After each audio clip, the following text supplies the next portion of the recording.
Talaga ba, ate? Pagod ka pa sa lagay na yan? Ano bang ginawa mo? Wala naman, di ba? Ni hindi mo man lang asikasuhin ang anak mo. Nakakahiya ka, ate. Pinagchichismisan ka ng mga nanay ng kaklase ni Brian. Papasukin mo ba naman yung bata na walang baon? Mukhang timawa dun sa school. Walang pagkain tapos hindi pa maayos ang damit. Mahiya ka naman ng konti. Matuto ka naman mag-asikaso ng mga anak mo. Maglaba ka naman o kaya magpalaba ka na lang. Ano, huwag mo sabihin sa akin na isang buwan na yung suot mong panty dahil tamad kang maligo at magpalit. Yak! Wala kang pakialam. Kikilos naman ako kapag kailangan ko talaga kumilos. Lagi kang obligado kumilos dahil may anak ka. Hindi natitigil sa pagluwal ng bata ang pagiging ina. Normal lang mapagod kapag may ginagawa ka. Ang hindi normal, yung pagod ka palagi pero nakahilata ka lang naman. Sabi ni Brian, lagi kang puyat tapos hindi ka na tumatayo dyan sa hinihigaan mo. Hoy, kumilos ka! Huwag kang tamad! Diyos ko, nakaka-stress ka ate. Ang tanda mo na kailangan ka palaging pagsabihan. Nanay ka! Bawal tamad kapag nanay ka. Mahiya ka, hindi lang sa sasabihin ng iba, kundi pati sa sasabihin ng mga anak mo. Ang babata pa ng mga yon, ganito na bubungad sa kanila. Mas pagod pa si Brian talaga eh. Siya kumikilos dito sa bahay nyo. Bata pa yun, 8 years old. Nagkaroon ng malaking responsibilidad sa sarili at sa kapatid. Ano, pinapalabas mo dito na wala akong kwentang ina? Hindi lang bilang ina, wala kang kwentang tao. Marami ang obligasyon ng isang ina. Dumarating sa punto na wala ngang pahinga. Nakakapagod pero dapat pa ring magpatuloy. Pero si Jenny, mas inuunang pairalin ang kanyang katamaran. Wala siyang pakialam kahit na nahihirapan na ang kanyang mga anak. Ito rin ang magiging dahilan upang pagbayaran niya ang kasalanan na yon sa pamamagitan ng itim na kapangyarihan. May pagbabago pa kaya o ito na lang din ang kanyang magiging katapusan? Mama, gugutom na po kami ni Nina. Mamaya na ako magluluto, nakikita mo naman na nagpapahinga ako eh. Kanina ka pa po nakaupo dyan. Mama, gugutom na kami. Isa pa Brian, tatamaan ka sa akin. Nakikita mo na nagpapahinga ako, di ba? Naghugas ako ng plato at pagod na pagod ako. Gusto ko magpahinga. Mamaya na kayo kumain. Pero po yung tiyan ko, nagkukrok-krok na, masakit na po. Tapos si Nina, umiiyak na. Total may edad ka naman na. Sige, ikaw ang magluto ng pagkain nyo ron. Hindi ko po abot yung kalan eh, mataas po. Hey, bahala ka dyan. Basta sinabi ko na sa'yo na nagpapahinga ako. Mamaya na kayo kumain kapag tapos na ako manood. Walang nagawa ang bata. Dahil sa edad na 8, ano ba naman ang kaya niyang gawin? Ilang beses na kinulit ni Brian ang ina, pero tutok na tutok talaga si Jenny sa kanyang pinapanood. Ganon siya palagi. Madalas inaabot ng ilang araw ang mga hugasin sa bahay nila bago niya hugasan, kaya natatambak ito. Kapag sobrang dami na at huhugasan na niya, buong maghapon na siyang hindi kikilos dahil sa sinasabi niyang pagod na siya. May 2 siyang anak. Wala siyang trabaho at ang asawa niya ang bumubuhay sa kanila. Nagtatrabaho ito sa Maynila, kaya kung tutuusin, 2 bata lang ang kasama niya. Nauutusan naman niya si Brian at hindi ito makalat. Sadyang ayaw lang magkikilos ni Jenny at sinasabi na mabilis siyang mapagod. Dahil gutom na talaga si Brian, nagpunta siya sa bahay ng tiyahin niya na nasa kabilang bahay lang. Bitbit niya pa nga ang 3 taong gulang na kapatid. Oh, anong ginagawa niyo rito? Halika kayo. Tita, gugutom na kami. Pingi po tinapay. Oh, bakit nagugutom kayo? Nasaan si mama mo? Nasa bahay po, nanunood. Papagod po siya, ayaw niya magluto. Gugutom na kami, mamaya na daw po kami kakain. Ano ba naman yung mama mo? Ang laki ng pinapadala ng asawa niya, hindi man lang kayo pinapakain. Buti na lang marami ako niluto na ulam. O sige na, umupo na kayo dyan. Naku, teka nga, may natira pa bang kanin? Si Clarice ang bunsong kapatid ni Jenny. 3 lang sila pero ang pangalawa ay nasa ibang bansa. Kasama ni Clarice sa bahay ang mga magulang nila, pero nung panahon na yon ay nagbakasyon ng mag-asawa papunta sa mga kamag-anak nila sa Pampanga. Ilang araw pa ang lumipas, halos araw-arawin na ng mga bata ang pagpunta kay Clarice. Naaawa pa nga siya dahil nakikita niyang marurungis ang mga ito. Kaya sa inis niya, sinugod niya ang kapatid. Ate, ano ba naman yan? Yung mga anak mo doon gutom na gutom, nasa bahay. Tapos ikaw nakahilata ka lang dyan? Kumilos ka naman dyan, para kang tanga. Mamaya na yan, napapagod pa ako. Sige nga, ano bang ginawa mo buong maghapon para mapagod ka? Simula alas 7 ng umaga, nasa bahay na yung 2 mong anak. Ngayon maggagabihan na, nasa bahay na naman sila. Nagugutom na. Hindi ka man lang ba nagluto? Alam mo naman na may maliliit ka. Buti sana kung mag-isa ka lang sa buhay. Kahit na humilata ka lang dyan tapos wag kumilos. Kaso may anak ka. Ayan, hindi ko na narinig yung revelation sa pinapanood ko. Ano ba naman kasi yun? Bakit ka ba nanghihimasok sa pamilya namin? Pwede bang wag mo akong pakialaman? Alam ko kung anong ginagawa ko rito sa bahay. Ay, wala pala akong karapatan manghimasok? Sa amin tumatakbo mga anak mo kapag gutom na gutom sila. Saka, tignan mo nga tong bahay mo. Hindi ka man lang ba maglilinis? Itong mesa mo nanggigitata na. Panay ka dyan higa tapos nood. Wala ka naman dyang napapala. Nagpapahinga nga yung tao, di ba? Wala bang karapatan na magpahinga, ha? Dapat ba kapag nanay ka tuloy-tuloy ang kilos? Napapagod din naman ako. Tao lang ako, oh. Wala naman nagsabi na huwag kang magpahinga. Ang sinasabi ko sa'yo, ate, maging responsable ka naman. Magluto ka at pakainin mo ang mga anak mo. 2 bata lang yan. Konting linis sa bahay kahit na hindi masyadong malinis na malinis dahil magugulo talaga ang mga bata. Pero hindi naman ganyan na maghapon kang nagpapahinga. Kumuha ka ng yaya kung hindi mo kaya mag-alaga ng mga anak mo. O sige, kukuha ko. Ikaw magpapasahod. Anak ko ba yan? Ikaw ang nagsuggest eh. Palibasa, wala ka pa kasing anak kaya hindi mo alam kung anong pakiramdam mapagod bilang isang ina. Yun na nga, wala pa akong anak at asawa pero ako naman yung responsable sa mga anak mo. Ako yung nagpapakain at nagpapaligo sa kanila. Yung bunso mo may halak. Aba, kapag yun nagkasakit sa baga dahil sa pagiging pabaya mong ina, ewan ko na lang talaga. Isumbong na lang kaya kita sa asawa mo, no? Alam niyang nagpapahinga ako. At siya na rin na nagsasabi na magpahinga ako.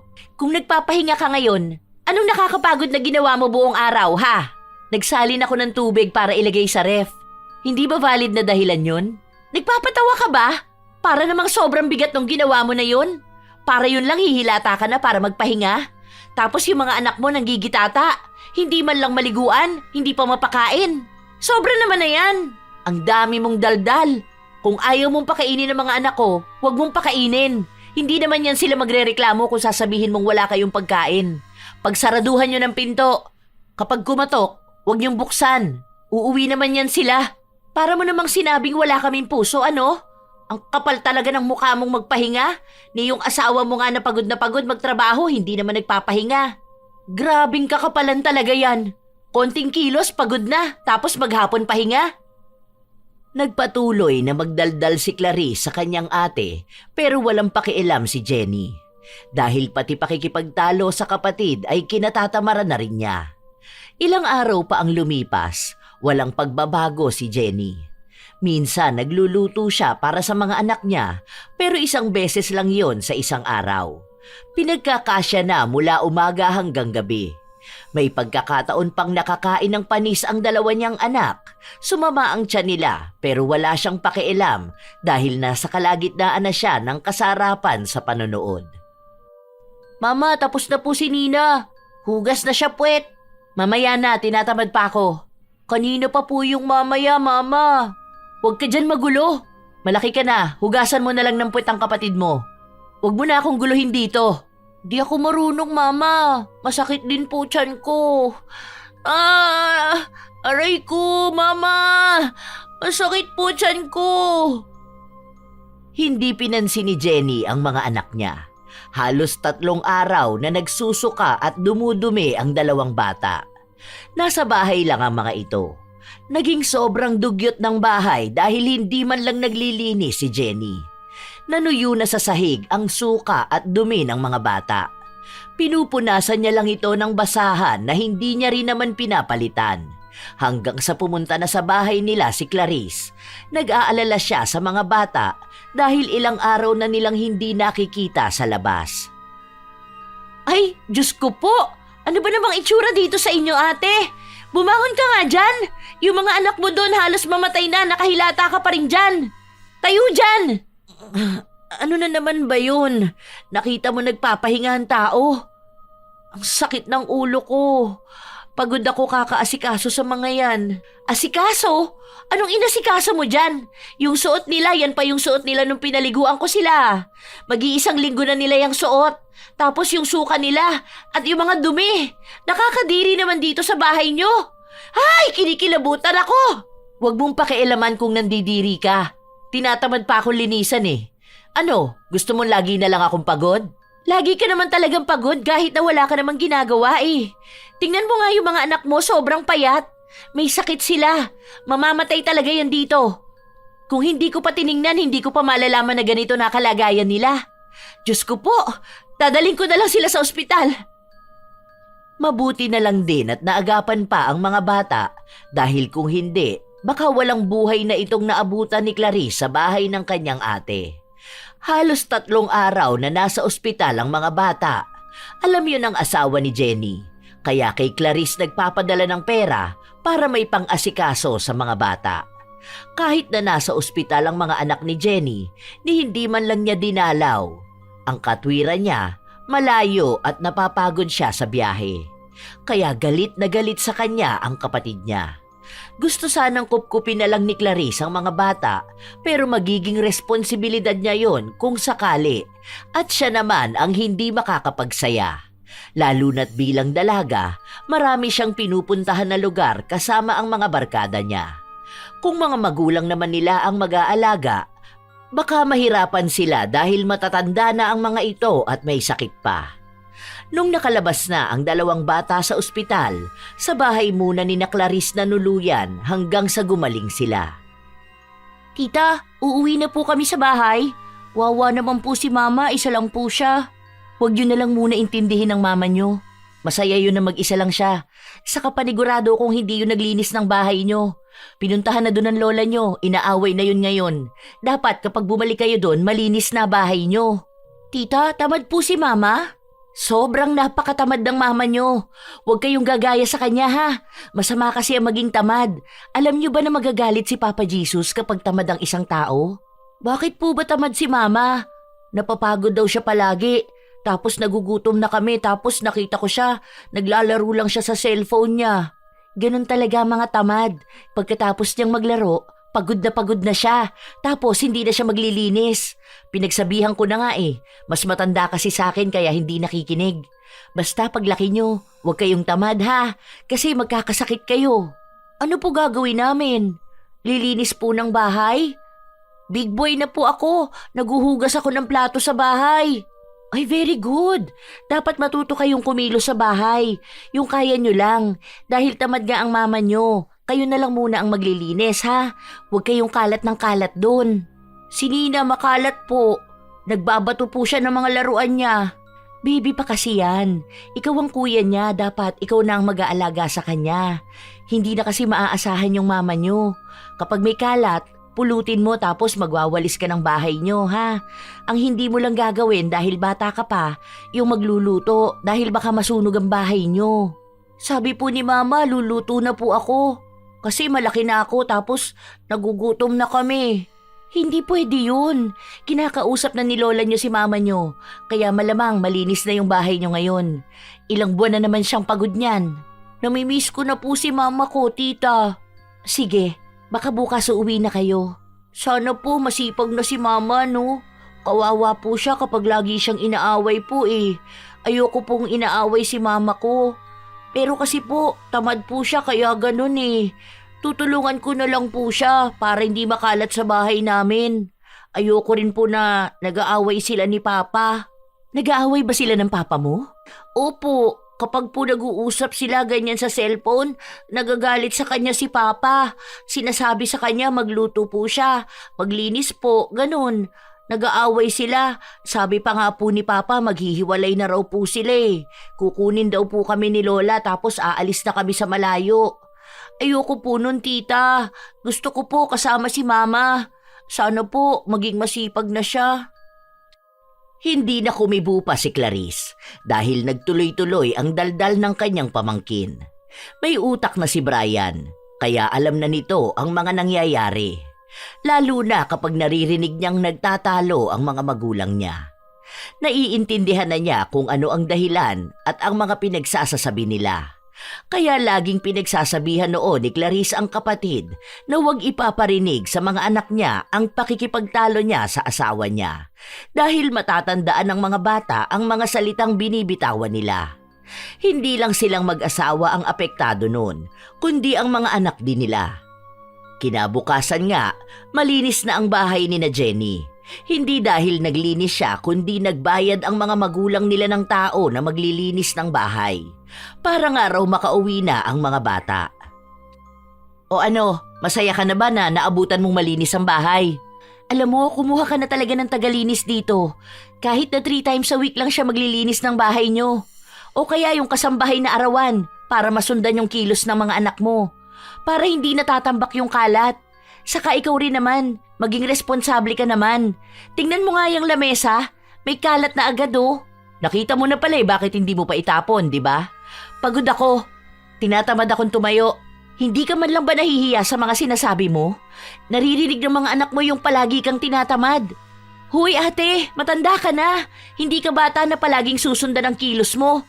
Kung noon ganyan ka, huwag mong dalhin dito sa pamilya mo. Iba nung kasama ka namin sa bahay nung dalaga ka pa. May mga anak ka na. Gusto mo ba na habang lumalaki sila, yan yung nakikita nilang ginagawa ng nanay nila? Hay, ang daldal mo. Pagod nga ako. Dagdag ka pang problema sa akin eh. Dagdag bigat ka sa dibdib ko. Walang ibang pabigat sa buhay mo kundi sarili mo. Healthy ka naman, di ba? Pero anong ginagawa mo?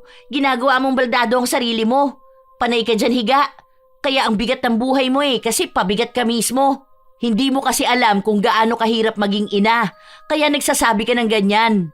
Hindi ko alam pero alam ko kung gaano kahirap maging anak kung tamad ang ina. Noon ba, si mama, di ba masipag naman siya? Partida may trabaho pa siya noon tapos naaasikaso niya pa rin tayo. Lalo ka na, tapos hindi mo man lang yun nakita? Para yun na lang sana ang gayahin mo. Nasabi na rin sa akin ni Brian na makikipaghiwalay na sa'yo si Kuya Brando. Hayaan mo siya, hindi naman siya kawalan.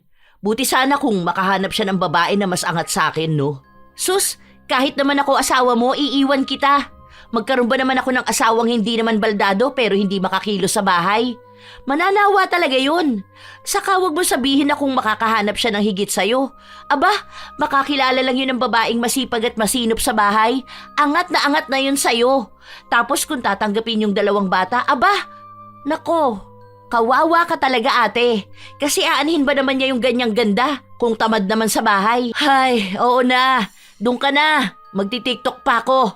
Panay ka thirst trap, paglilinis ng bahay ayaw gawin?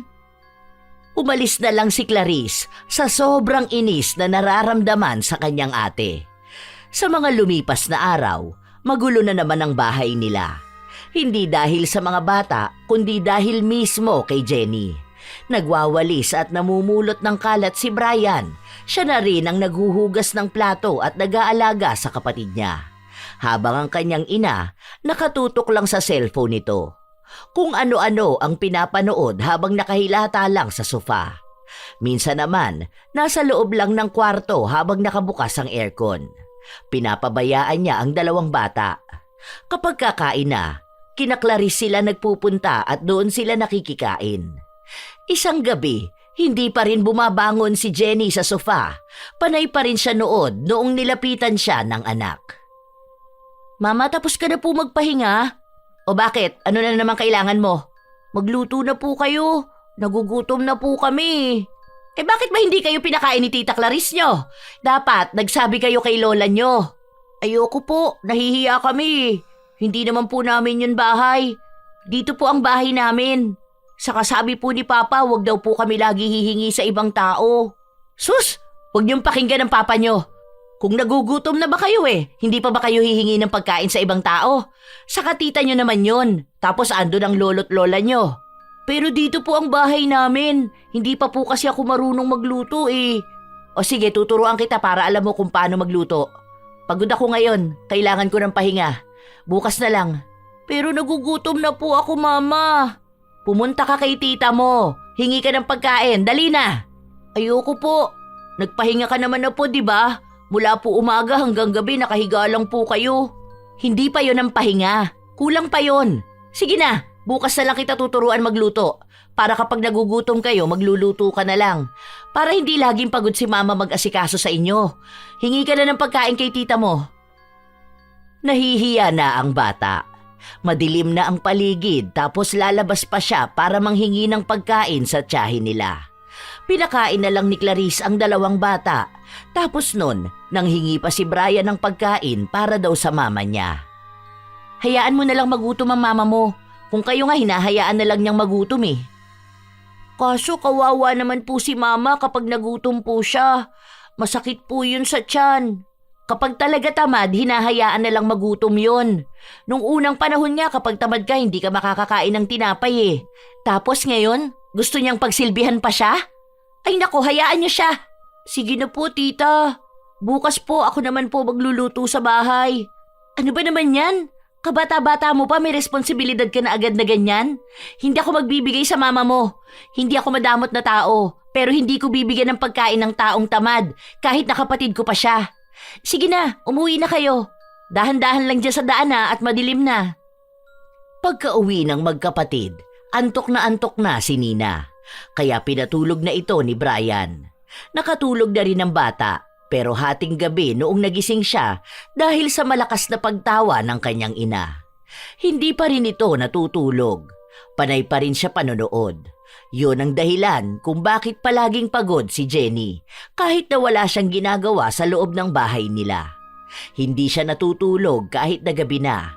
Iidlip lang siya kapag umaga na at halos 3 oras lang madalas ang tulog niya. Kaya kapag kikilos na siya sa bahay, tamad na siya. Lagi niyang sinasabi na masakit ang ulo niya at gusto niyang magpahinga. Pinagsabihan na siya ng kanyang ina dahil inaabuso niya ang kanyang lakas, baka magkasakit pa siya. Mas lalo siyang kawawa at ang mga bata. Pero sa halip na makinig, mas lalo niya pang ginawa.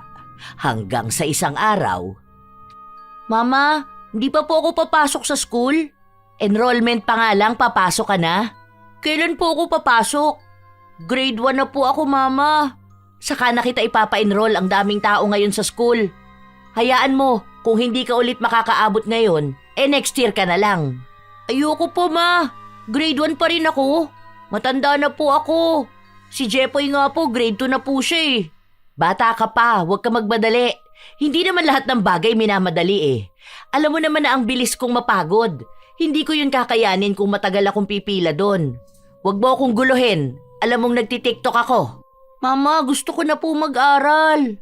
Sino naman mag-aalaga niya sa kapatid mo kapag nag-aral ka na? Ikaw po. Ang likot ng bata na yan. Di napagod naman ako. Mag-aral ka na lang kapag malaki na si Nina. Ayoko po. Sabi ni tita dapat po nag-aaral. Gusto ko po mag-aral, Mama. Doon ka sa tita mo magpunta para siya mag-enroll sa'yo. Doon ka na muna. Nahihilo ko. Matutulog ako dahil pagod ako ngayon. Kay Clarice na lang nakiusap si Brian para makapag-aral siya. Wala pa siyang uniforme at kahit na anong gamit sa paaralan. Hindi kasi lumalabas si Jenny para bumili dahil tinatamad siyang makipagsiksikan sa mga tao. Nanghihingi na lang ng pera si Jenny sa ama ng mga bata. Hindi kasi nagbigay ng pera si ate. Ewan ko ba sa kanya kung bakit hanggang ngayon hindi pa rin niya ine-enroll si Brian. Last day na pala ngayon. Buti nakahabol pa ako kanina. Nakiusap na lang ako dahil nga 8 years old na tong anak niya tapos grade 1 pa rin. Sana lang magtuloy-tuloy pumasok tong bata at mahirap kapag tumanda na to tapos saka lang mag-aaral. Baka tama rin na rin to. Madamay sa kanya na walang pangarap sa buhay. Kahit na kapatid ni Clarice si Jenny, hindi niya maiwas ang sarili na magsabi ng masasamang salita rito. Dahil naniniwala siya na hindi naman yun masama kung totoo naman ang sinasabi niya. Dahil alam niya na ang mga bata madalas na nahihiya kapag matanda na sila tapos nag-aaral sila na ang mga kaklase nila ay hamak na mas bata sa kanila. Naaawa siya sa mga pamangkin na baka mawala ng kinabukasan dahil lang sa katamaran ng kanilang ina. Hindi kasi agad makauwi si Brando para kausapin ang asawa. Ilang linggo pa ang lumipas, nagsimula na ang araw ng pasukan. Inaasahan ni Brian na aasikasuhin siya ng ina pero naglalaro lang ito sa kanyang cellphone. Mama, may baon na po ako. Kakain na po ako, papasok na po ako sa school. Pagod ako, magluto ka na lang doon ng almusal mo. Paano niya ng kapatid mo? Sino mag-aalaga? Dalhin mo na lang sa school nyo. Bawal po yun. Ikaw na lang po, uuwi din naman po ako mamaya. Hay, sige na nga. Huwag na kung ano-anong gawin mo sa school nyo ha. Umuwi ka na agad dahil mag-aalaga ka pa ng kapatid mo. Ngayon na matanda ka na, dapat alam mo na ang responsibilidad mo para tulungan mo ang mama mo, ha? Opo, mama. Naging matanda ang isip ni Brian dahil natatanim sa kanya na kailangan niyang maging kuya para sa kapatid at anak para sumunod sa ina. Habang ang mga kaklase niya ay hinahatid at sinusundo ng kanilang mga ina, siya naman ay mag-isa lang palaging inaasikaso ang sarili. Malinis sila, maayos ang mga uniforme at talagang inaasikaso ng kanilang mga ina. Sa totoo lang, bata pa lang si Brian pero may inggit na siya sa ibang bata. Kaedad man niya o mas matanda sa kanya, laging kasama ang mga ina nila. Habang siya, kahit sa loob ng bahay nila, para bang wala siyang ina. Isang hapon, umuwi siya. Iyak ng iyak ang kanyang kapatid. Mama, gutom na po ata si Nina. Sakto naman umuwi ka na rin. O sige na, magsaing ka na doon. Tapos magluto ka ng itlog. Ilaga mo na lang tapos kumain na kayo. Ako naman, bili mo na lang ako ng ulam doon sa karinderya. Bilisan mo, kanina pa ako nagugutom. Bakit po hindi kayo kumain kanina? Kawawa naman po si Nina. Sabi ko sa'yo wag mong iiwan ang kapatid mo para may mag-aalaga sa kanya. May ginagawa ako, saka ayoko magkikilos. Mabilis akong mapagod, di ba? Nahihilo ko, masakit ang ulo ko. Walang nagawa si Brian dahil gutom na rin siya. Hindi siya kumain kaninang tanghali dahil wala naman siyang baon na pagkain. Hindi rin naman nagbigay ng pera ang kanyang ina. Katwiran nito, pwede naman na magluto ang bata kung gusto niya talaga ng may baon siya. Pagod na rin si Brian, lalo na at bata pa siya, para mag-asikaso ng mabibigat na bagay.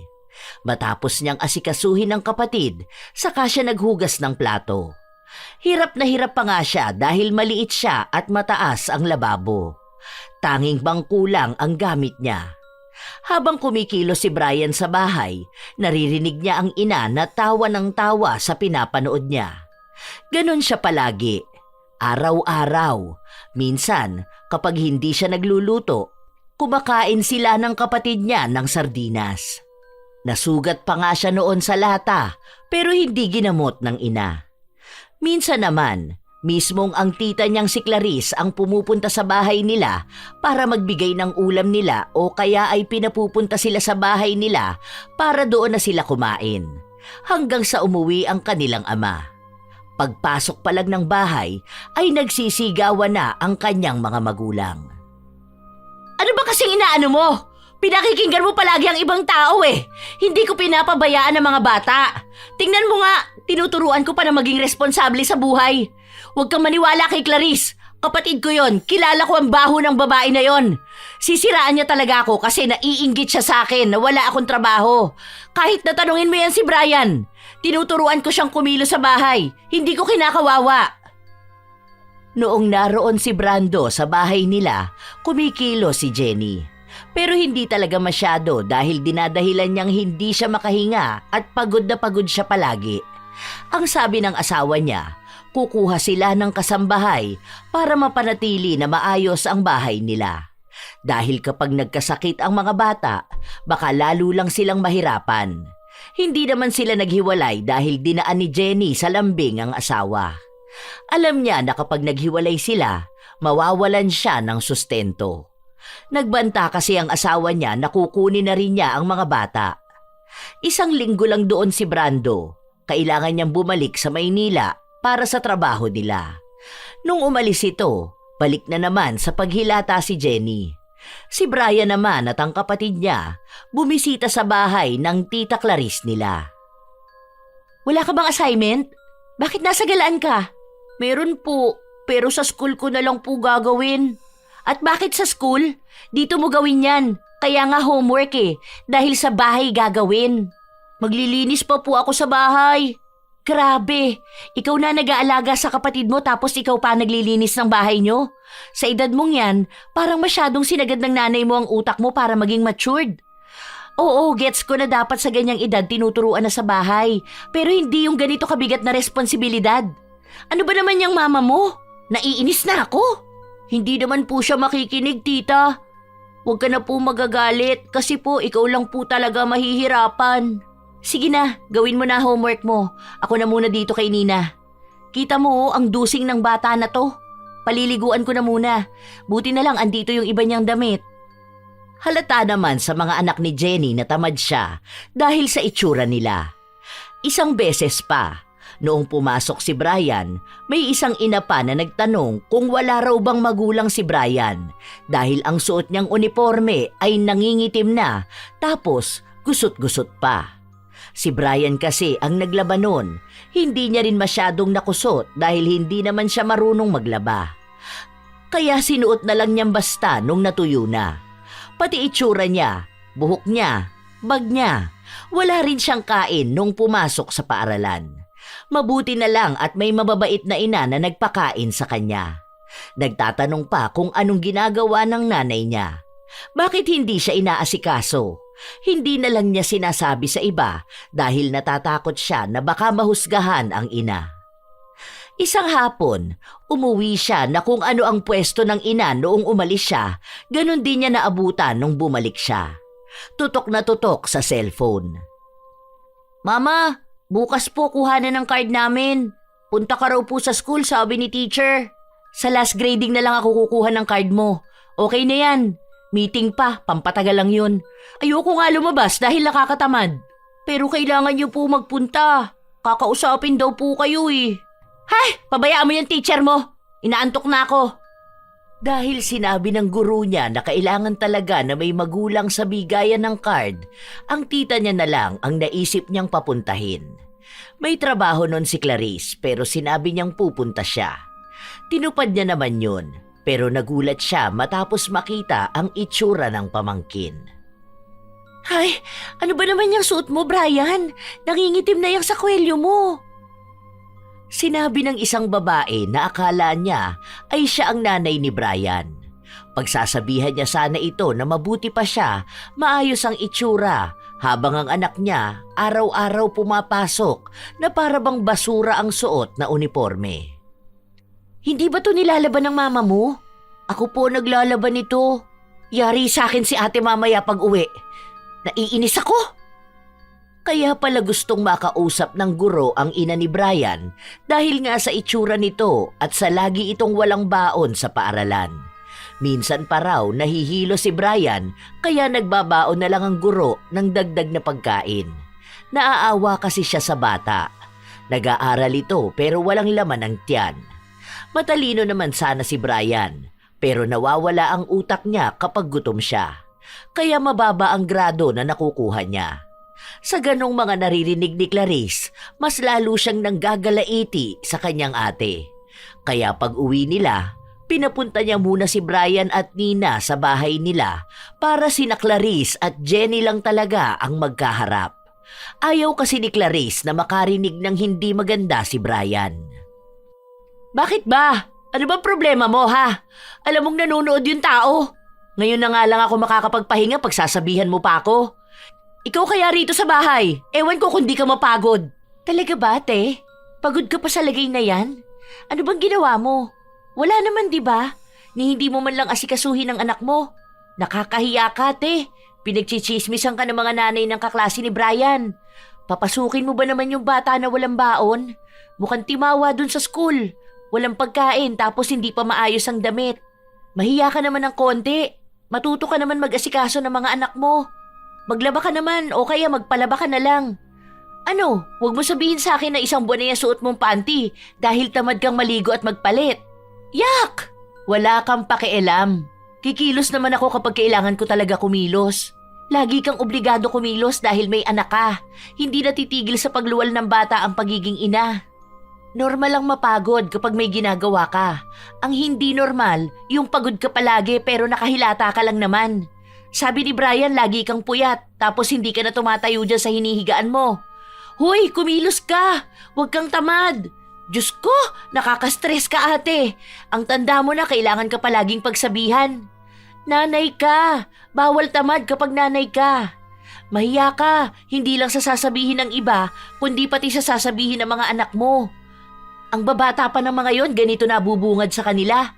Mas pagod pa si Brian talaga eh. Siya kumikilos dito sa bahay nyo. Bata pa yun, 8 years old. Nagkaroon ng malaking responsibilidad sa sarili at sa kapatid. Ano? Pinapalabas mo dito na wala akong kwentang ina?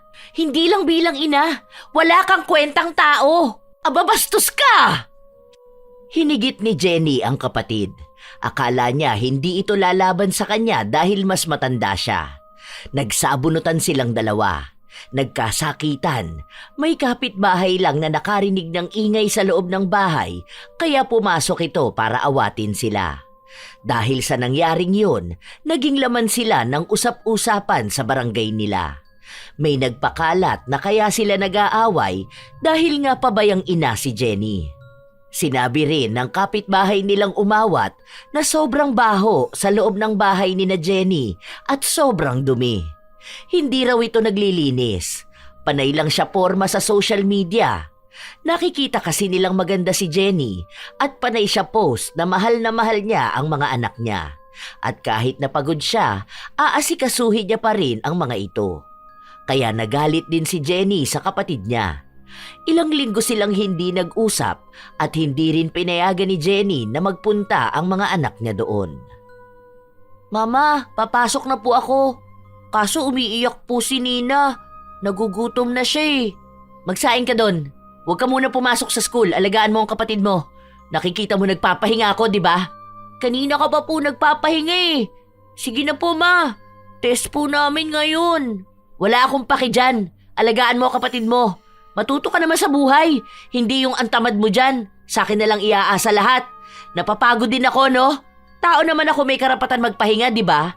Huwag ka na muna mag-aral. Tulungan mo ako dito sa gawaing bahay. Hindi po pwede ma, mag-grade 2 na po ako eh. Ayoko po huminto. Papasok po ako. Dalhin mo ang kapatid mo sa school para dun mo alagaan. Gusto kong matulog, masakit ang ulo ko at katawan ko. Pagod ako ngayong araw. Kasi simula pa lang naman ang araw. Kagigising niya lang din sa halos 15 oras niyang tulog. Wala pa siyang ginagawa kaya wala pang dapat na ikapagod. Binitbit ni Brian ang kapatid pero dinala niya ito sa mga lola niya. Wala si Clarice dahil nasa trabaho na ito. Nakiusap na lang ang bata dahil babalikan na lang niya ang kapatid kapag tapos na siyang mag-aral. Sa awa ng kanyang lola, pinakain muna siya at pinabauna ng pagkain. Yun lang ang unang pagkakataon na may pagkain si Brian na papasok. Gusto ng lola niya na doon na sila tumira pero hirap nga silang mag-alaga. Isa pa, ang sabi ni Clarice kapag inalagaan nila ang mga bata, ang swerte naman daw ni Jenny dahil wala na siyang ibang gagawin kundi ang humilata, kumain at matulog. Dapat bilang siya ang ina, alagaan niya ang mga anak niya. Kung ganun lang din naman daw, dapat ay sa kanila na mapunta ang sahod ni Brando para sila ang bibili ng pagkain ng mga bata. Hindi rin sila mahaharap ni Clarice dahil may trabaho siya. Ilang linggo ang lumipas, natapos na rin ang pasukan. Nasa bahay na naman si Brian at nag-aasikaso sa kanila. Mama, luto ka pagkain. Nahihilo ako eh. May lagnat ako. Manghingi kayo doon kay lola nyo. Pagod ako. Saglit lang naman po yun, ma. Nahihilo na ako eh. Gusto ko na matulog. Napapagod ako. Para yun lang ang ginawa mo, napagod ka na? Ang tamad mo naman. Hindi pwedeng lumaki kang ganyan. Huwag mo kapalan ang mukha mo. Magluto ka doon kung nagugutom ka. May hotdog dyan. Tunay na nahihilo si Brian. Pagod na pagod siya buong araw. Ang dami niyang hinugasan na plato. Naglinis siya ng bahay, nag-alaga ng kapatid, tapos naglaba pa. Nag-igib din siya dahil naputulan sila ng tubig dahil nga hindi naharap ni Jenny ang pagbabayad. Tanging kuryente lang ang binayaran nito. Ang sabi niya, napagod siyang magbayad kaya isinantabi na lang niya ang isa pa. Sa dami ng ginawa ni Brian, nabigla ang katawan niya. 8 taong gulang lang siya, kaya hindi niya kaya ang sunod-sunod at mabibigat na gawain. Habang ang nanay niya ay pagod na kahit na wala pa naman itong ibang ginagawa. Habang nagpapainit ng mantika si Brian, binabalatan naman na niya ang hotdog. Hirap na hirap pa nga siya nung una dahil magkadikit ang 2 hotdog na nagyayelo pa. Nung ilapag niya ang hotdog sa mainit na mantika, nagtalsikan ang mantika kaya nataranta siya sa takot. Hindi sinasadya na matabig niya ang kawali at mahulog siya sa upuan. Bumuhos sa braso niya ang mantika. Ah! Mama! Ma! Ma, ang sakit! Ah, Mama! Wala siyang narinig na kahit na anong tugon mula sa ina. Malakas kasi ang pinapanood nito. Nakahiga lang ang bata. Hindi niya alam kung kaya niya pang tumayo dahil nanunuot sa balat niya ang sakit. Umiyak lang siya ng umiyak. Kapitbahay nila ang nakarinig at ito pa ang tumulong. Saka lang tumayo si Jenny nung isinugod na sa ospital ang anak niya. Pero kahit na nasa ospital sila, tamad na tamad niyang kinakausap ang doktor. Para din siyang kuba na nakaupo habang hinihintay ang paggamot sa paso ng kanyang anak. Nagpunta doon si Clarice dahil alam niyang hindi aasikasuhin ni Jenny ang anak. Buti naman nandito ka na. Ikaw na muna dito ha. Uuwi na ako. Grabe, nakakapagod ang biyahe. Ang sakit ng katawan ko. Nagpunta ako hindi para pauwiin ka. Hindi ka uuwi, dito ka lang. Ikaw ang magbantay sa anak mo. Ikaw ang gumawa ng mga utos ng doktor. Ikaw yung bumili ng gamot at pagkain. Hindi mo pwedeng ipaako sa akin ang responsibilidad mo sa anak mo. Ikaw rin ang may kasalanan kaya siya nasa ospital eh. Kung hindi ka ba naman kasi tanga, alam mo ang bata niyan tapos ang gagawin mo, siya ang paglulutuin mo ng pagkain niya? Hotdog lang naman yon. Saka 8 years old na yan, magna-9 na nga yan next month eh. Bakit? Hindi ba pwedeng alamin na niya kung paano kumilos sa bahay? Kaya nga ako nag-anak para may mauutusan ako. Walang problema kung uutusan mo yan eh. Yung malaki na siya. Ang bata pa niyan. Sana ang inutos mo dyan yung kaya niya. Katulad ng paglilinis ng bahay nyo. Sa pagbabantay nga ng bata, medyo tagilid na pag-uutos na yon. Kasi kung tutuusin sa ginagawa niya, para na rin siya nagpapalaki ng anak. Isa pa, nagkaroon ka ng anak hindi para magsilang ng alipin mo. Matuto ka muna magsilbi sa anak mo bago mo sila utusan. Dahil ayoko silang maging tamad. Ayaw mo maging kasing tamad mo? Wala ka na naman sa hulog eh. Wala ka sa lugar makipag-away. Ikaw nga wala sa lugar ang pagiging tamad mong buwisit ka. Alam mo, makakaganti rin ako sa'yo. Para sa mga bata. Kung pwede lang kitang sabunutan dito ngayon, nako. Kaso nakakahiya dahil nasa ospital tayo. Pero sinasabi ko sa'yo ha, kapag talaga ako na puno sa'yo, ubos yung buhok mo, kakahila ko sa'yo. Uuwi na ako. Tutali, inaaway mo naman ako, di ba? Hindi ka bata ate. Nag-aaway tayo dahil may dahilan. Hindi ka aalis dito. Dito ka lang. Wala naman sa ospital ang anak mo kung naging responsable ka lang sanang ina. Dito ka. Asikasuhin mo siya. Gustong-gusto nang umuwi ni Jenny pero hindi siya makauwi dahil ang daming pinabibili sa kanya ng doktor. Ang daming pinapakuha sa kanya. Pabalik-balik. Baba at taas. Minsan pinapalabas pa siya. Kung saan-saan na siya nag-iikot sa ospital. Inis na inis siya dahil napapagod na siya sa kalalakad. Minsan, yung pinupuntahan niya ay pila pa. Si Clarice na nga ang inuutusan niya pero hindi ito pumapayag. Sinasabi sa kanya na siya ang mag-asikaso sa anak niya. Gayahin niya yung ibang ina na hindi naman nagrereklamo dahil ang mahalaga sa kanila ay gumaling ang kanilang anak. Kaya ang ginawa na lang ni Jenny ay tumakas siya at umuwi. Pagkahiga niya, tinawagan agad siya ng kapatid. Ayusin mo na lang yan para makauwi na rin kayo. Ang sakit na ng paa ko. Ang sakit na rin ng balakang ko. Wala na ako ibang ginawa kundi ang maglakad. Nakakapagod ah. Akala nyo yata kayo lang ang may karapatang mapagod eh. Anak mo tong inaasikaso mo rito? Sasabihin mo sa akin na pagod ka? Paano kung wala ako rito? Ano, uuwi mag-isa ang anak mo? Ano ba naman yan, te? Bumalik ka na rito, asikasuhin mo to. Uuwi na ako dahil inaantok din ako. Sige na, kaya mo na yan. Pagod talaga ako eh. Ate naman, ganito ka ba talaga sa anak mo? Wala ka man lang pag-aalala sa kanya? Nag-aalala naman ako pero hindi ko talaga yan mahaharap ngayon. Kung alam mo lang kung gaano kapagod tong katawan ko. Para akong nagtrabaho ng 1 taon na walang pahinga. Ganun ako kapagod. Kaya please lang naman, hayaan mo naman ako magpahinga, di ba? Anong tingin mo sa akin? Hindi ako pagod, te? Galing pa akong trabaho ko. Night shift pa ako. Wala pa akong tulog. Nung nalaman ko to, diretso agad ako rito. Mas pagod naman ako. Sanay ka naman na. Hayaan mo na, okay na yan. Pagbigyan mo naman ako magpahinga kahit na ngayon lang oh. Ayoko muna nang may iistorbo sa akin. Kailangan ko rin ng peace of mind. Paano naman ako sisipagin yan dito sa bahay kung pagod na ang katawan ko, pagod pa ang utak ko? Noong umuwi si Brian, sa bahay muna siya ng tita Clarice niya tumuloy. Sariwa pa kasi ang mga lapnos niya, kailangan yun palaging linisan. Kung kasama niya ang nanay niya, malamang ay hahayaan lang mabulok ang gasa sa katawan niya.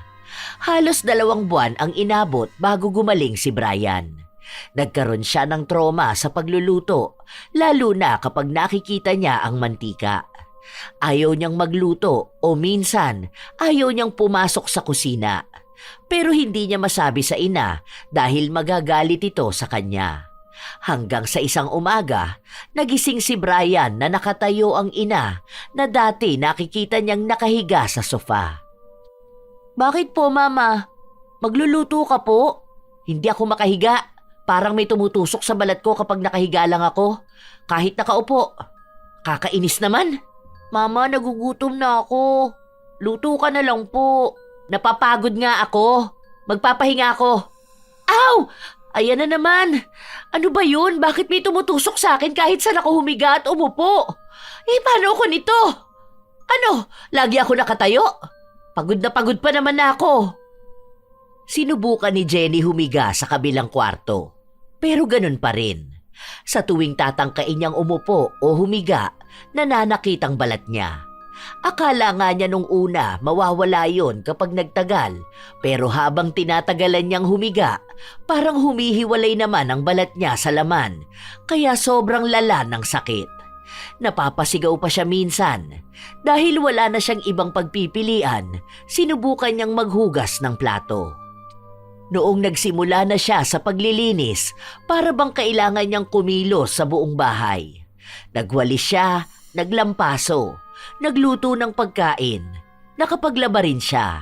Alam niyang pagod na ang katawan niya pero hindi niya mapigilang kumilos dahil wala na rin naman siyang pagpipilian.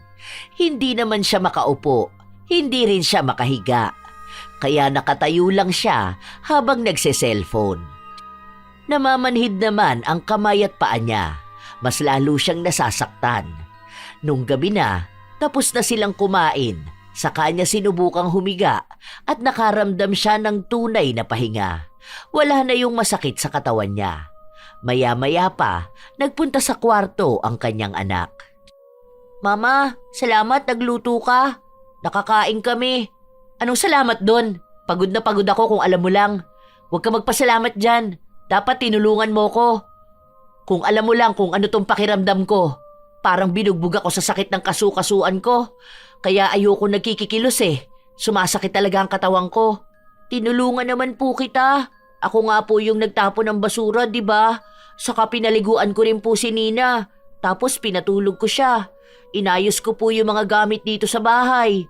Napagod din po ako. Matulog ka na. Maglalaro pa ako. Hindi ako makapaglaro kanina eh.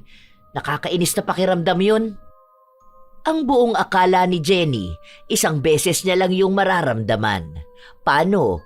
Gising siya buong magdamag. Panay lang siya laro at nood. Sinusulit niya ang hindi niya nagawa kanina. Pero nung sumapit ang 8:00 ng umaga, balak na sana niyang matulog pero bumalik na naman yung sakit na nararamdaman niya kapag nakahiga siya at hindi kumikilos. Ano ba naman to? Bakit ba ganito ko? Sinusumpa ba ako kaya ayaw man lang ako bigyan ng tamang pahinga? Naglaro lang naman ako kanina dahil kailangan ko rin naman ng oras para sa sarili ko. Ngayon na matutulog ako, Hindi na naman ako makahiga. Ano to? Magpapakapagod na naman ako buong araw? Ay, buwisit naman yan. Pinilit niyang matulog. Tiniis niya ang sakit pero hindi na niya kaya nung parang nasusunog na ang balat niya. Kahit na maiyak siya, walang nangyayari. Nung araw na yon, nahihilo na siya dahil wala siyang tulog. Umaga talaga siya natutulog kaya madalas na wala siyang lakas. Pero ngayon na hindi siya makatulog, naglaban na lang ulit siya nung mga damit na hindi niya natapos. Sinadya siyang puntahan ng kapatid niya at naabutan siya nito na nagsasampay. Wow, himala ah! Paano nangyari yung naabutan kitang nagsasampay? Baka naman lagnatin ka niyan, ate. Hindi ko alam na pwede pa pala mangyari tong ganito. Nakakamangha naman. Nagpapakapagod ako para makapagpahinga na ako. Inaantok ako, wag mo ko ngayong inisend, Clarice. Alam mo na mainit ang ulo ko. Siguro naman kahit na sinong pagod, mainitin ang ulo, di ba? Umuwi ka na sa bahay mo, wag ngayon. Utang na loob na lang, Clarice. Hindi naman kita iinisin. Sasabihin ko lang na na-enroll ko na si Brian. Grade 2 na ang anak mo. Buti na lang mabait yun at determinado talaga siyang makapag-aral. Masipag. Halatang hindi nagmana sa'yo. Yung uniform niya, ayan. Ayusin mo naman yung paglalaba. Hindi pa natatanggal yung mga dumi sa kwelyo. Bilhan mo yan ng bagong uniform, ha? Ay, hindi na pala. Ako na lang magsasabi kay Kuya Brando para uniform na mismo ipadala niya rito. Baka mamaya wala na namang paglagyan ng pera nyo. Andun sa pagbili mo sa mga nilalaro mong online games. Ibibili mo na naman yan sa ML. Okay na yan, inaantok na talaga ako. Kanina pa ako hikab ng hikab, no? Yung mata ko nga napipikit na eh. Eh bakit kasi hindi ka natutulog? May masakit nga sa akin kapag humihiga ako. Tingin mo ba makakatulog ako nun? Paano ako makakapagpahinga nun kung nasasaktan ako tapos yung utak ko gusto kong patayuin para magtrabaho? Ah, buti naman yung sakit mo na yon binigyan ka ng pagkakataon para kumilos dito sa bahay nyo. Sana hindi na gumaling yung sakit na yon. Ay, siguro kapag natuto ka ng maging responsable sa bahay nyo, no? Ikaw lang talaga ang natutuwa kapag may masakit sa akin. Hindi ako natutuwa sa sakit mo. Ang sinasabi ko, natutuwa ako dahil alam mo na ngayon kung paano kikilos dito sa bahay nyo. Masaya ka na ba na pagod ako maghapon? Na dapat lang naman. Sa tagal mo ba naman nagpahinga? Sapat lang na makaramdam ka naman ng pagod ngayon. Grabe na ba na yan kung tumanda ka na't lahat-lahat, wala ka pa rin silbi sa bahay nyo? Nung baby pa mga anak mo, sina mama nag-alaga dyan. Huwag mo naman naiasa buong buhay ng mga bata sa mga kamag-anak mo. Hindi ko naman inaasa, di ba? Pinapaalaga ko lang naman. Nakikisuyo ako dahil mabilis akong mapagod. Hindi ka mabilis mapagod. Iniisip mo lang yon kaya ka napapagod. Wala ka pa nga ginagawa, napapagod ka na. Ibig sabihin lang kasi nun, kung ano yung iniisip ng utak mo, yun mismo ang nararamdaman ng katawan mo. Ang dami mong paniniwala dyan. Tumabi ka nga, lalo ako napapagod kapag kausap kita. Pero okay na rin yan. Hindi na lang iniisip mo na napapagod ka. Ginagawa na talaga ng katawan mong pagurin ka. Masasanay ka rin yan. Paano kasi, simula bata ka, hindi ka pinapakilos ni na mama. Buti nga sa'yo, alam mo na ngayon paano kikilos. Nanay ka na, karamihan pa naman sa mga nanay pagod sa kaalaga sa mga anak nila. Ayan, para naman may makita ang mga anak mo na mabuti sa'yo. Baka paglaki nila tapos nag-usap tungkol sa mga nanay. Ang ikukwento ng mga anak mo, yung nanay nila nakahilata lang palagi tapos pinapabayaan sila. Nakakahiya naman yun. Walang maipagmamalaki ang mga bata. Umirap lang si Jenny. Buong araw siyang nagkikilos. Huwag lang niyang maramdaman ang sakit ng katawan kapag hindi siya gumagalaw. Halos 1 linggo na gano'n ang ginagawa niya. Nakakaramdam siya ng pagod, pero kapag pagod na siya, doon naman nawawala yung sakit niya. Nakakapagpahinga siya, pero may parte na sa sarili niyang natatakot siyang matagal na mapahinga. Dahil baka bigla na namang umatake ang hindi niya maipaliwanag na sakit. Naaasikaso na niya ang sarili niya, ang bahay nila, lalo na ang mga anak niya. May mga pagkain na ang mga bata, kaya hindi na sila mukhang kawawa na pupunta sa bahay ng tita nila. Mama, sana lagi ka pong ganito. Yung masipag ka po. Kaya mo naman po pala eh. Kumain ka na nga lang dyan. Ang dami mong sinasabi. Baka kapag ako nainis na naman dyan sa'yo, hahayaan kitang walang makain buong araw. Napapagod ka na po, Mama. Pahinga ka na po, ako na lang po maghuhugas ng plato. Hindi na, ako na. Sagutan mo na lang ang assignment mo. Maglilinis lang ako dito sa kusina tapos matutulog na ako. Grabe yung pagod ko ngayong araw na to. Hindi ko na maharap maglaro saka makapanood. Paano? Dapat kumilos ako. Baka humapdi na naman tong likod ko kapag nasa kama ako eh. Ano po bang nangyayari sa inyo, Mama? Hindi ko nga alam, di ba? Kung sana alam ko, hindi na ako magpapakahirap sa pag-aasikaso dito sa bahay, no? Ang hirap kaya maging nanay. Nakakainis. Nakakapagod ng sobra. Ma, punta ka po sa school namin, ha? Meron po kami dun tula, tapos para po yun sa mga mama. Pupunta po yung mga mama ng kaklase ko, eh. Punta ka po, ah. Hindi ko alam. Depende na lang kung may mag-aalaga sa kapatid mo. Sama mo na lang po si Nina. Saglit lang naman po yun eh. Hay, oo na. Sinabi ko na nga na susubukan ko. Hihintayin po kita doon, Mama, ah. Umaasa ang bata na pupunta ang kanyang ina. Pinasulat sila sa isang papel. Babasahin nila yon isa-isa habang ang mga magulang nila ay naroon. Hindi sigurado ni Brian kung magpapakita ang ina, pero habang hindi pa siya ang tinatawag, dasal siya ng dasal na sana maabutan ng ina ang babasahin niya. Hanggang sa nakita niya ito na nasa pinto lang nakatayo, bit-bit si Nina. Iritable ang mukha ni Jenny. Mukhang napilitan na lang siyang lumabas at magpunta ng paaralan dahil wala siyang magawa sa bahay. Noong si Brian na ang susunod, nakangiti lang siya sa ina. Ano naman kayang sasabihin ng batang to tungkol sa akin? Baka mamaya masama na naman to kaya gusto niyang marinig ko. Naku, yari talaga sa akin to kapag siniraan ako nito sa mga tao dito. Ang mama ko po ay tamad. Nagtawanan ang mga nakarinig nun. Gusto pa sanang pagalitan ni Jenny ang anak pero naroon ang guro kaya isinantabi na lang niya ang inis. Inisip niya na papaluin na lang niya si Brian kapag nakauwi na sila. Hindi niya kasi akalain na yun ang unang bubungad na sasabihin ng bata. Ang mama ko, tamad. Ayaw niyang kumilos. Ayaw niya ring maligo. Pero noon yun. Kasi ngayon, ang mama ko lagi na siyang masipag. Inaalagaan na niya kami ni Nina. Lagi na siyang nagluluto para sa amin. Mas masarap pa sa Jollibee ang luto ni mama ko. Mabait na siya kaya alam kong love na love niya kami ni ading ko. Hindi siya perfect pero para sa akin, siya pa rin ang the best na mama sa buong mundo. Tamad man ang mama ko noon, alam ko po magiging masipag na siya palagi. Kasi po, gusto ko kapag siya nag-aalaga sa amin. Tapos ang wish ko po, sana po hindi na siya magbago at maging tamad ulit. Gusto ko po yung ngayon po. Sana ganyan na siya lagi kasipag. Yun lang po. Sobrang inosente ng mga salita na yon na galing sa isang bata na nasilayan ng kanyang ina na maging tamad noon. Naawayin ng lahat ng kakilala nila dahil lang sa hindi ito kumikilos. Ngayon, hindi man sabihin ni Brian, nararamdaman na niya ang pagmamahal ng isang ina. Kahit nasapilitan lang yung ginagawa ni Jenny dahil sa sakit niya. Ang hindi alam ni Brian, may naging epekto rin pala ang mga sinabi niya. Naramdaman ng ina ang pagiging iresponsable niyang ina noon.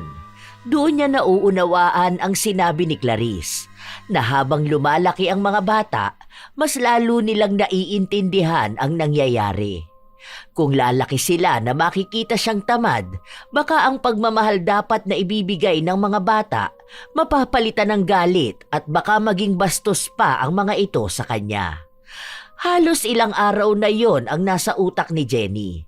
Hindi niya namamalayan na ang ginagawa niyang pagkilo sa bahay ay hindi na tungkol sa pag-iwas niya sa sakit, kundi tungkol na sa tunay na pag-aaruga niya sa mga anak. Nak, gising ka na. Maligo ka na tapos kakain na tayo. Paluto pa lang kasi yung kanin. May baong ka, ham. Ham baong ko, Mama? Oo, kaya bumangon ka na dyan. Anong oras na oh? Late ka na naman. Baka sabihin mo na naman sa kanila na tamad ang mama mo. Wala pa akong uniform. Meron na, syempre. Ayan na nga oh, tapos ko na rin yan plantsahin. Dali na, ligo na. Maghilod ka ng paa mo ha. Kita ko nung nakaraan ang libagin yan. May tattoo ka pang nilagay dyan sa kamay mo. Kuskusin mo yan, baka ako pa kumuskus niyan, iiyak ka talaga. Sobrang tuwa ng bata dahil ngayon niya lang naranasan ng ganon. Hindi nagrereklamo ang kanyang ina at mukhang kusa nitong ginagawa ang dapat niyang gawain bilang isang ina.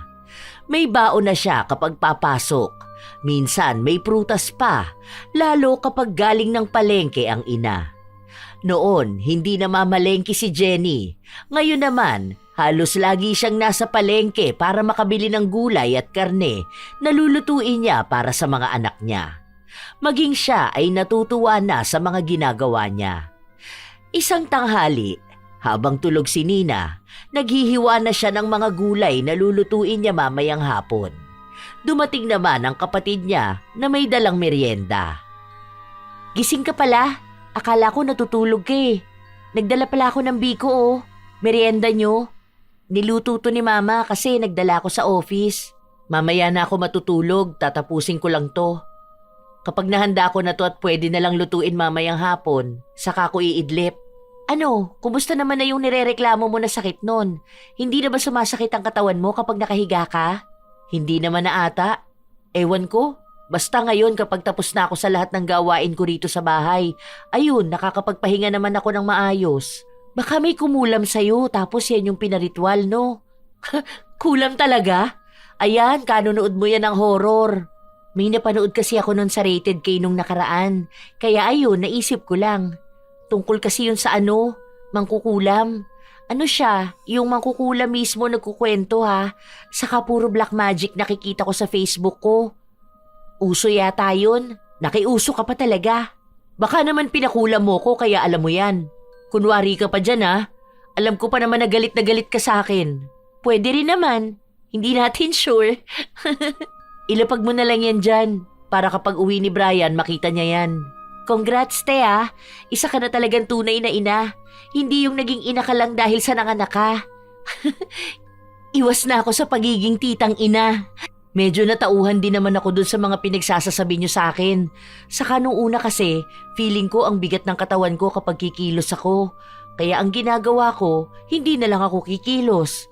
Gusto ko yung palagi na lang ako nakahiga. Tapos matutulog na lang ako, ganun. Kaso nung may kakaiba akong sakit, nung pinakulam mo ko, uy, hindi ako yun ah. Wala akong kinalaman dyan sa kulam na yan. Pero simula nga nung nasasaktan ako kapag nakahiga ako, ayun, napilitan na lang ako magkikilos. Okay naman pala kapag nasanay. May mga pagkakataon lang talaga na tamad ako. Pero masaya naman pala magkikilos, lalo na kumpara din sa mga anak ko. Napapabaunan mo na si Brian, no?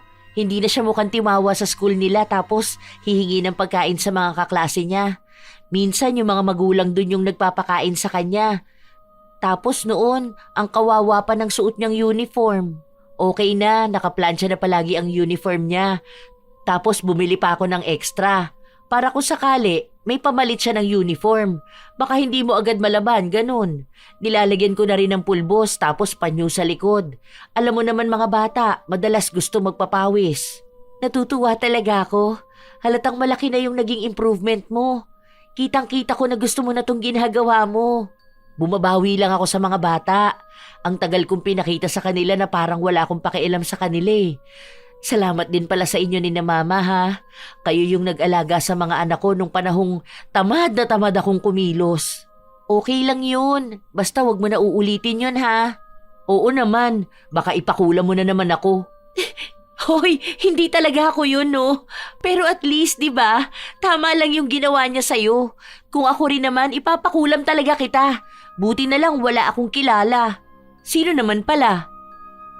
Oo nga pala, uuwi na si Brando sa susunod na linggo. Tapos ang sabi niya, mag-outing daw tayo. Sige, gusto ko yan. Magli-leave ako na dikit sa day off ko para makasama naman ako sa inyo. Gusto ko yung ganyan na outing. Ang sabi niya, gusto niya raw i-celebrate yung pagbabago ko. Ang sabi ko pa nga sa kanya, para namang malaking achievement to ngayong taon. Aba, malaki talaga ah. Kasi ngayon pa lang nakikita ko na yung pagbabago mo. Natuwa na rin sa iyo ang asawa mo. Buti naman no, akala ko lagi na lang kayo mag-aaway tapos maghihiwalay kayo. Kawawa naman ng mga bata, tapos dahil lang yun sa pagiging tamad mo. Sana nga tuloy-tuloy na to. Saka sana magaling na rin ako. Hindi ko alam kung totoong nakulam ako o pinarurusahan ako sa panay ko hilata. Pero tandaan mo, uso pa rin ang pahinga ha. Huwag aabusuhin ang sarili sa panay pagkikilos. Pwede ka pa rin naman magpahinga at humilata. Huwag lang katulad noon na nagkakasakit ka na dahil sa hindi ka tumatayo sa higaan mo. Oo, hindi na talaga. Hindi na rin naman ako sanay na walang ginagawa. Yung hihilata lang ako. Parang yung utak ko lagi akong pinapaalalahanan ng gagawin ko. Pero kapag pagod naman ako, ayun, nakakapagpahinga ako. O sige na, aalis na ako para matapos ka na dyan at nang makaidlip ka na. Sa mga lumipas na araw, naging masaya ang bahay ni na Jenny. Hindi na katulad noon na unang pasok pa lang ay parang ang bigat na. Dahil nga wala siyang ibang ginawa kundi ang humiga at mapagod kahit na wala pa naman siyang ibang ginagawa. Noong sumapit na ang araw na umuwi ang asawa niya, masaya na ang bungad sa bahay nila. Malayo na sa dati na wala silang ibang ginawa kundi ang magsigawan, habang ang mga anak nila ay nakikinig lang sa kanila. Bago sila umalis, nagpunta si Clarice sa bahay nila para tumulong. Okay naman na, magluluto lang naman ako tapos aalis na tayo. Ako na dito sa lumpia. Sige, yan na ang pagtuunan mo ng pansin. Yung ibang pagkain kami naman ang may dala. Ando na naman na sa sasakyan. O sige, patapos naman na to, tapos piprito ko na yan. Hindi na te, sige na, ako na dito. Madali lang naman to eh. Mag-asikaso ka na ng sarili mo. Parang yung mantika ang pinanghilamos mo kaya ganyan ka-oily ang mukha mo. Grabe ka naman. Hindi pa lang kasi ako nakakapaghilamos, no? Oo nga. Dali na, ako na rito. Okay na yan. Itabi mo na lang sa isang gilid tapos palamigin. Ako na maglilinis dito sa kusina. Ayusin mo na muna ang sarili mo. Baka haggard ka na naman pag nag-outing tayo. Hinayaan na lang ni Jenny ang kapatid sa kusina. Ang dami niyang niluto simula pa kaninang umaga kaya pagod na talaga siya. Pero wala naman na yon sa kanya dahil ang inaalala niya ay yung magiging masaya nilang samahan mamaya. Tuwang-tuwa na naman siguro ang mga bata. Nung matapos na siyang maligo, naghahanap na siya ng susuotin niya. Pumasok sa loob ng kwarto ang kanyang anak. Oh, bakit? Akala ko naman nasa sasakyan ka na. Sige na, punta ka na doon.